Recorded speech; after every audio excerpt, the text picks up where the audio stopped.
अहो अहो अहो डोळ्यानं थायलंडला जाऊन आली. आपण पण जाऊया. ऐका ना, जाऊया. कधी जाऊया? ऐका ना.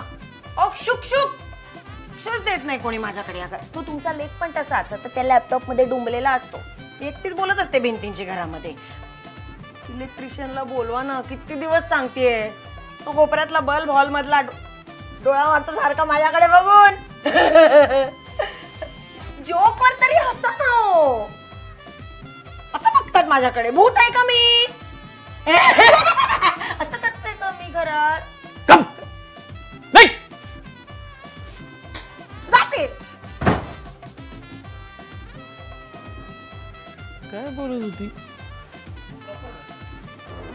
थायलंडचा इलेक्ट्रिशियन ओमकार म्हणून बोलवायचा काय?